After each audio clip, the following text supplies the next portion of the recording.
Baik, langsung saja dimulai ya. Assalamualaikum warahmatullahi wabarakatuh. Assalamualaikum, saya Irsan dari kategori service. Kali ini saya akan mempresentasikan poster dari hasil pekerjaan kami dengan judul Particle Size Standard Deviation of Cumulative Passing Distribution on Sand Sample by Using SIP, Malvern Master Sizer, dan Master Particle Size dan Scanning Electron Microscope. Nah, baiklah, kita mulai saja. Jadi, particle size sendiri ini seringkali menunjukkan hasil yang berbeda ya pada nilai kumulatif passingnya pada berbagai macam jenis metodologi yang diujikan. Nah, jadi ini tuh disebabkan dari sifat materialnya seperti aglomerasi, pelapukan, dan beberapa pada material yang diujikan. Nah, kumulatif passing sendiri itu merupakan persentase material yang lolos pada ayakan tertentu. Nah, di prakteknya, jadi jadi particle size ini itu dapat terbagi menjadi dua jenis ya, ada metode konvensional dan modern. Nah, jadi yang konvensional itu menggunakan sistem ayakan, yang modern itu menggunakan laser particle size dan juga scanning electron microscope. Nah, jadi perbedaan metode uji ini kan menggunakan medium yang berbeda. Nah, dari penggunaan medium ini tuh menghasilkan suatu kebiasaan. Nah, kebiasaan ini itu kita akan selidiki menggunakan sampel standar yang cukup resisten sehingga akan mengurangi aglomerasi dan pelapukan ya pecah dan sebagainya. Nah, jadi sampel yang kita gunakan adalah sampel pasir kuarsa. Nah, seperti yang terlihat pada gambar 1, ini kuarsen seperti ini. Nah, kita juga menggunakan XRD ya. Jadi kita teliti dulu sampel standarnya.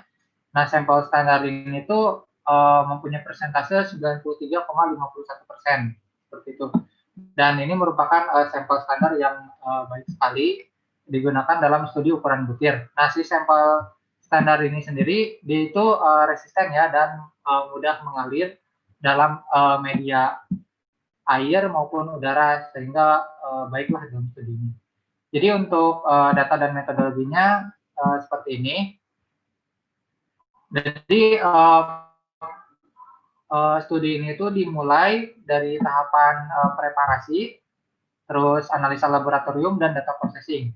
Nah, jadi si sampel kita keringkan dulu di oven dengan suhu 110 derajat selama 24 jam. Nah, lalu kita bagi untuk pengujian konvensional dan modern itu menggunakan alat yang bernama RSD atau Rotary Sample Divider ya. Nah, jadi di alat homogen dan kita bagi sesuai kebutuhannya. Nah, ini merupakan diagram alir dari penelitian ini. Jadi sampel di oven ya, terus menggunakan alat pemisah atau rotary sample divider.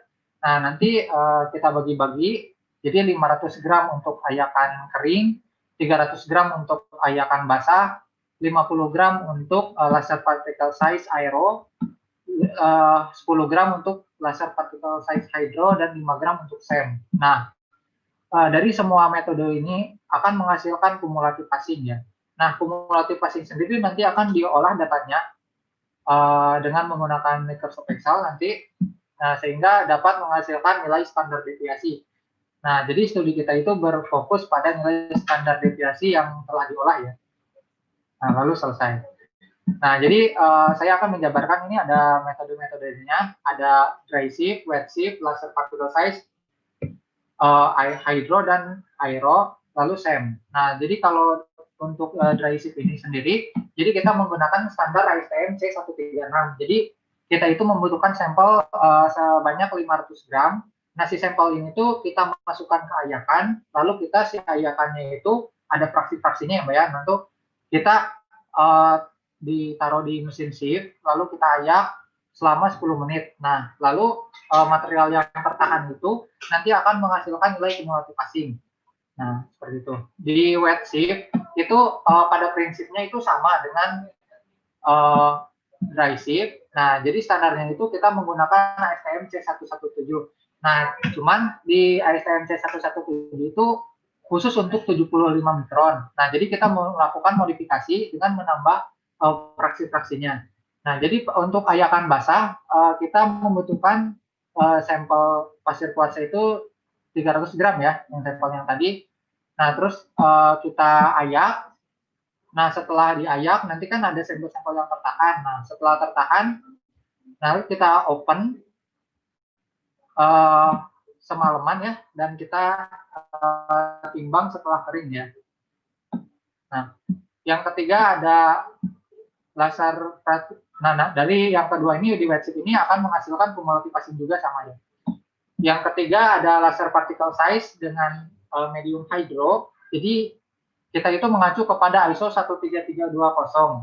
Nah, jadi si sampelnya itu medium yang dipergunakan yang pertama adalah air, dan sampel-sampel yang diujikan itu dapat berupa suspensi, koloid maupun sampel solid. Nah, medium yang digunakan air dengan pendispersinya ya, itu yaitu hexametafosfat. Nah, keuntungan dari metode ini kita dapat mendeteksi ukuran butir dari 3.500 mikron sampai 0,01 mikron, dan ini merupakan ukuran yang detail ya, seperti itu. Jadi sampel yang dibutuhkan itu sedikit ya, kita cuma tadi membutuhkan 10 gram. Nah, tapi dapat melakukan particle size ini, seperti itu.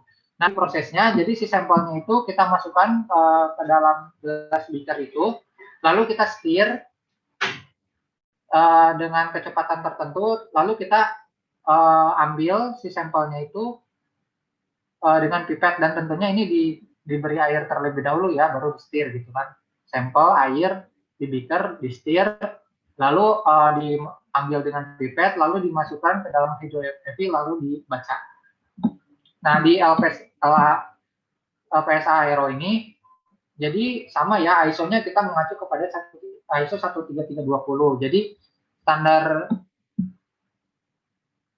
mediumnya itu kita menggunakan medium udara. Nah, pada metode ini sampel kita masukkan ke dalam aerosol.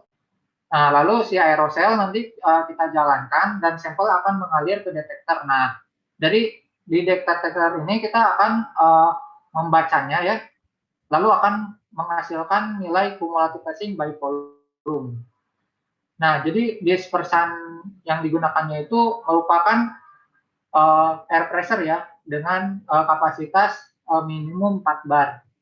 Nah, jadi setelah diujikan, sampel itu tuh kalau kekurangannya di metode aero ini akan langsung masuk ke vakum, jadi nggak bisa diambil kembali gitu. Nah, jadi pada proses pembacaannya di dry method ini sama dengan wet method ya, jadi menggunakan laser difraksi. Nah, jadi si sampel itu kan ditembak ya, di detektornya ditembak, lalu menghasilkan pola optik. Nah, pola optik ini akan dikarakterisasikan menjadi suatu bola dan menghasilkan nilai cumulative passing, seperti itu. Yang kelima ada SEM atau scanning electron microscope. Nah, pada metode SEM ini material yang diujikan itu dapat berupa wall rock, terus sampel yang di epoksi dan powder ya. Nah, seperti ini sampel yang untuk desain untuk preparasinya. Nah, ini alatnya gitu.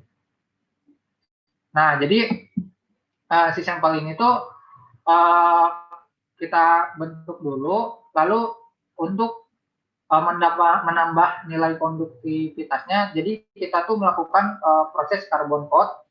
Jadi kita coating dengan karbon untuk menambah itunya ya, kemudahan untuk dihantarkan oleh listrik ya, seperti itu. Nah, setelah itu jadi si SEM ini dimasukkan ke dalam alat SEM ini, lalu ditembak. Nah, lalu yang dari tembakan itu elektronnya akan keluar dari sampel itu. Nah, si elektron yang keluar itu nanti akan diterima oleh receiver, dan di receiver itu akan dikarakterisasi. Nah, setelah dikarakterisasi nanti akan menghasilkan nilai kumulatif passing ya, dengan software menggunakan Amix ya kalau di kita. Seperti itu. Itu untuk metode-metodenya. Next, untuk result dan discussion-nya, jadi kita akan membaginya itu ke dalam hasil untuk metode konvensional dan metode modern. Nah, kita mulai dari konvensional ini untuk metode konvensional dulu, kita wet shift dan dry shift ya. Nah, jadi berdasarkan hasil analisa, jadi untuk wet shift dan dry shift ini tuh menunjukkan nilai yang mirip ya untuk material dari 2,36 mm sampai 600 mikron. Nah, namun di 0,3 mm itu menunjukkan data yang sedikit berbeda ya. Nah, bisa dilihat ini ada 32,63 dan 27, sekian. Nah, jadi itu tuh ada sedikit perbedaan ya kalau di bawah 0,3 mikron itu ada sedikit berbeda. Nah, lanjut untuk metode modern. Jadi ini ada laser particle size dan SEM. Nah, kita bisa lihat dari hasil analisanya itu untuk LPSA Hydro dan SEM itu menunjukkan suatu kemiripan data ya, terutama pada kita bisa dilihat pada akumulatif passing yang 85%. Kita lihat. Jadi untuk LPSA Hydro dan SEM ya, kita lihat ini untuk 85% itu di 0,6. Kita lihat ya, ini 0,595, ini dekat dengan 0,6. Itu menghasilkan kumulatif passing 85,0774%, sedangkan yang di SEM itu 89,78%. Ini cuma beda 4%.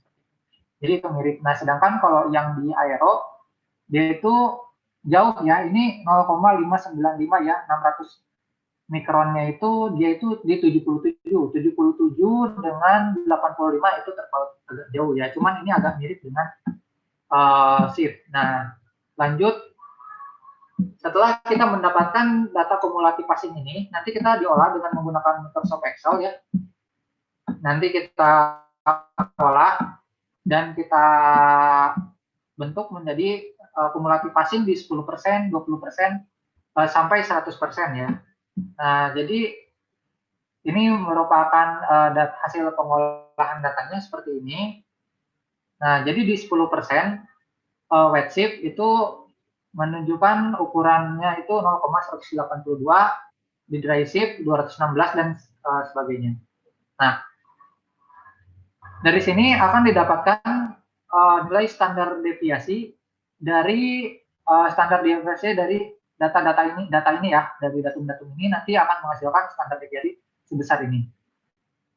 Nah, kalau kita lihat, jadi standar deviasinya itu dia itu mengecil ya. Jadi dari 90% sampai 20%, dia itu condong untuk dari 100% ya sampai 20% itu untuk mengecil standar deviasinya. Jadi dia itu lebih stabil seperti itu. Nah, ini untuk particle size versus standar versus kumulatif passing ya. Jadi ini standar distribusinya, standar deviasi sama kumulatif passingnya. Seperti itu. Nah, jadi berdasarkan standar deviasinya, jadi kumulatif passing metode ini itu menunjukkan kestabilan seiring dengan mengecilnya ukuran butir yang dibaca ya. Jadi kumulatif passing dari 90 sampai 20% itu dia mengecil standar deviasinya dan ini menunjukkan suatu kestabilan seperti itu. Yang kedua itu ada standar deviation pada shift dan LPSA Aero. Nah, jadi ini tuh kemiripan ya. Jadi kemiripannya itu ternyata setelah kita olah itu antara Ayakan baik basah dan kering dan LPSA Aero itu menunjukkan data yang mirip seperti itu. Kita bisa melihat ini kerapatan datanya seperti itu. Nah, lalu yang di LPSA Hydro dan SEM dia itu agak mirip, namun untuk yang ukuran besar ini masih ada sedikit perbedaan standar deviasinya seperti itu. Nah, jadi untuk kesimpulan dari studi ini, Jadi berdasarkan hasil standar deviasi berdasarkan hasil standar deviasi berkurang seiring dengan mengecilnya ukuran butir yang diujikan. Itu yang pertama. Yang kedua, pengujian ini menunjukkan stabilnya nilai kumulatif passing pada ukuran butir yang halus. Nah, yang ketiga, nilai kumulatif passing dari LPSA dan SEM menunjukkan kemiripan data, sedangkan SIP mirip dengan LPSA aero. Yang keempat, dari hasil kemiripan standar deviasi ini, SEM dan LPSA membentukkan sampel yang sedikit. Nah, ini jadi bisa untuk studi mendetail ya, dan kalaupun ada keterbatasan sampel, ini juga dapat digunakan menggunakan LPSA sama SEM ya. Lalu LPSA yang kelima, LPSA dan SEM dengan kemampuan deteksinya yang detail, ya ini 1 mikron dan untuk SEM 1 mikron dan LPSA itu 0,01 mikron.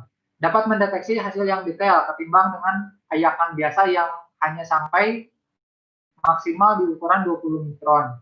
Nah, jadi multimetode ini dari particle size dapat digunakan untuk studi ukuran butir dalam penyelidikan sedimentologi, endapan tsunami maupun hydraulic fracturing atau propan ya, seperti itu. Dan mungkin bisa di studi-studi yang lain juga bisa. Yang ketujuh, terdapat beberapa keterbatasan dalam studi ini, terutama pada material yang diujikan. Material ini tuh berupa material yang resisten ya, berupa kuarsa. Jadi kita tuh perlu melakukan penelitian untuk material-material yang non-resisten ya, seperti soil yang mempunyai sifat aglomerasi gitu. Nah, seperti itu Mbak, untuk sekian ya presentasi dari saya. Terima kasih. Assalamualaikum warahmatullahi wabarakatuh.